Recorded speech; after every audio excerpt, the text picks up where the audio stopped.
तो पंजाब में जारी सियासी घमासान के बीच कैप्टन अमरिंदर सिंह की नई पार्टी और सिद्धू चन्नी के बीच की तकरार कैसे बना पाएगी कांग्रेस पंजाब में सरकार? क्या होगा पंजाब में तख्ता पलट? इस रिपोर्ट में देखिए।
के बीच तकरार किसी से छुपी नहीं है, पर आलाकमान की इस पर चुप्पी हैरान करने वाली थी। कांग्रेस आलाकमान ने कैप्टन के ऊपर सिद्धू को चुना और कैप्टन के इस्तीफे के तुरंत बाद चन्नी को नया मुख्यमंत्री बना दिया गया, जिसके कुछ दिनों बाद सिद्धू ने पंजाब कांग्रेस पद से इस्तीफा दे दिया, जिसके बाद पंजाब कांग्रेस में दोबारा घमासान छिड़ गया। मामला सुलझाने के लिए दोनों नेताओं के बीच बैठक तो कराई गई। बैठक के दौरान दोनों नेताओं के बीच तनातनी कुछ इस हद तक पहुंची कि सिद्धू बैठक छोड़कर बाहर आ गए, जबकि सिद्धू के व्यवहार से खफा चन्नी को मनाने के लिए पंजाब कांग्रेस के प्रभारी हरीश चौधरी को काफी मशक्कत करनी पड़ी। लेकिन कुछ ही दिनों में सिद्धू ने पंजाब कांग्रेस प्रमुख के रूप में अपना इस्तीफा वापस ले लिया। लेकिन अभी भी पंजाब चीफ नवजोत सिंह सिद्धू और सीएम चरणजीत सिंह चन्नी के बीच अंतर्कलह पार्टी के लिए बहुत बड़ी चिंता का विषय है। हालांकि प्रदेश प्रभारी हरीश चौधरी ने दोनों शीर्ष नेताओं के साथ बैठक की है, जिसमें आगामी विधानसभा चुनाव समेत कई अहम मुद्दों पर चर्चा भी हुई। पर सवाल फिर भी ये कि क्या सिद्धू कैप्टन की जगह ले पाएंगे?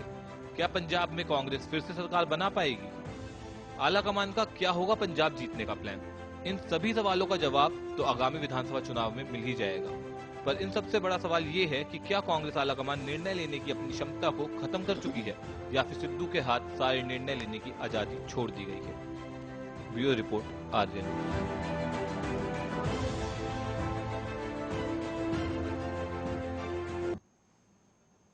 तो महाराष्ट्र सरकार के मंत्री नवाब मलिक और महाराष्ट्र के पूर्व सीएम देवेंद्र फडणवीस के बीच की तकरार अब उफान पर है, जहां देवेंद्र फडणवीस ने नवाब मलिक के परिवार के ताल्लुक अंडरवर्ल्ड के साथ जोड़ दिए हैं, तो ही नवाब मलिक ने पलटवार कर आरोप लगाया कि नोटबंदी के समय हुई जालसाजी में देवेंद्र फडणवीस का हाथ था। तो आइए देखते हैं इस रिपोर्ट के जरिए आखिर पूरा मामला क्या है।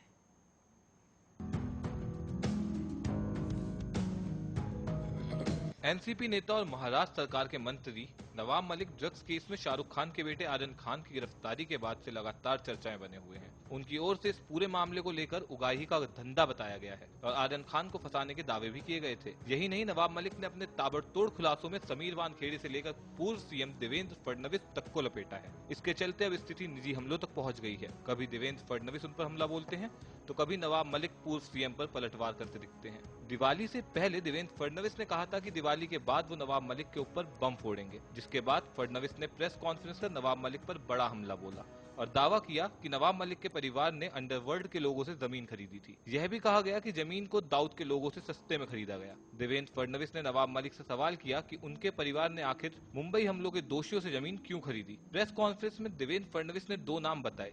इसमें सरदार शाह वली खान और मोहम्मद सलीम पटेल का जिक्र किया गया। फडणवीस बोले कि सरदार शाह वली खान 1993 बम ब्लास्ट का गुनहगार है, जिसे उम्र कैद की सजा हुई थी। उसमें से एक है सरदार शाह वली खान। सरदार शाह वली खान ये 1993 बम ब्लास्ट के गुनहगार हैं। इनको लाइफ इंप्रिजनमेंट हुई है और अभी ये जेल में है। इनकी लाइफ इंप्रिजनमेंट सुप्रीम कोर्ट ने कायम की है। अब जो सरदार शाह वली खान है, इनके ऊपर आरोप क्या था? तो इनके ऊपर आरोप था टाइगर मेमन के नेतृत्व में ये फायर ट्रेनिंग में सहभागी हुए, बॉम्बे स्टॉक एक्सचेंज और मुंबई महानगर पालिका, ये दोनों बिल्डिंग में बॉम्ब कहां रखना। फडणवीस ने पूछा कि नवाब मलिक बताएं कि जब सौदे के वक्त वह मंत्री थे तो सौदा कैसे हुआ, मुंबई के गुनहगारों से जमीन क्यों खरीदी। पूर्व सीएम ने आगे कहा कि इन दोषियों पर उस वक्त ताड़ा लगा था। कानून के मुताबिक ताड़ा के दोषी की संपत्ति सरकार जब्त करती है। क्या ताड़ा के आरोपी की जमीन जब्त ना हो इसलिए ये आपको ट्रांसफर की गई थी? नवाब मलिक जी 2003 में जब यह सौदा शुरू हुआ और 5 में समाप्त हुआ, आप मिनिस्टर थे। यह जरूर है कि अंतिम रजिस्ट्री हुई उससे थोड़े समय पहले आपको जस्टिस सावंत के रिपोर्ट में आपके ऊपर स्ट्रिक्चर्स आए, इसलिए अपना पद छोड़ना पड़ा। पर क्या आप जानते नहीं थे सलीम पटेल कौन है? और सबसे बड़ी बात, मुंबई के गुनहगारों से आपने जमीन क्यों खरीदी? मुंबई में बम विस्फोट करने वालों से आपने जमीन क्यों खरीदी? और ऐसी कौन सी बात थी जिसके कारण ये मुंबई के गुनहगारों ने एलबीएस रोड पर 3 एकड़ की जमीन आपको 20 लाख रुपए में दे दी? सवाल यह उठता है कि इनके ऊपर टाड़ा था, टाड़ा उस समय। ये शायद बेल पर बाहर आए होंगे इसलिए वो कर पाए, वो अभी उसमें असर्टन नहीं कर पाया। इनके ऊपर टाड़ा लगा था और टाड़ा का अगर आप कानून देखें तो टाड़ा के कानून में टाड़ा का जो आरोपी होता है या कन्विक्ट होता है उसकी सारी प्रॉपर्टी सरकार जब्त करती है, उसको सरकार जब्त करने का प्रावधान है। तो क्या यह टाड़ा के आरोपी की प्रॉपर्टी जब्त न हो इसलिए फिक्टिशियस कंसिडरेशन के ऊपर आपको ट्रांसफर की गई? एनसीपी नेता नवाब मलिक ने तुरंत ही पलटवार करते हुए कहा कि महाराष्ट्र के पूर्व मुख्यमंत्री देवेंद्र फडणवीस के खिलाफ वो बड़ा खुलासा करेंगे।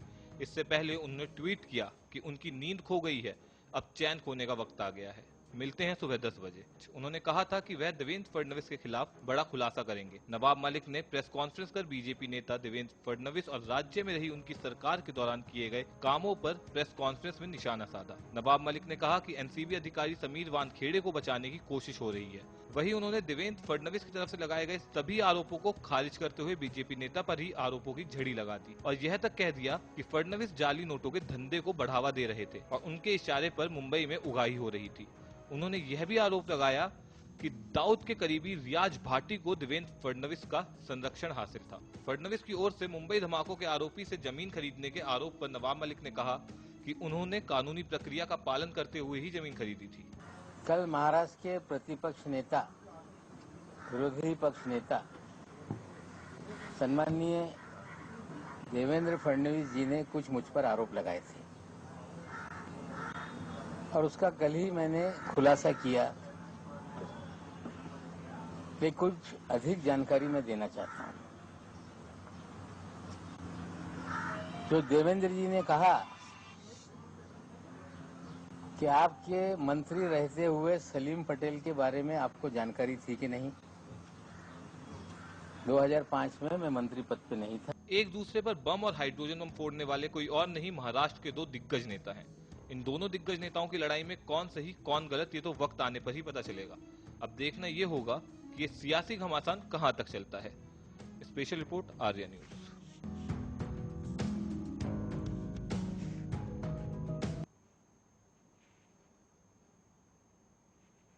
चलिए इस रिपोर्ट के साथ फिलहाल के लिए इस बुलेटिन बस इतना ही है। बने रहे हमारे साथ, देखते रहिए आर्या न्यूज।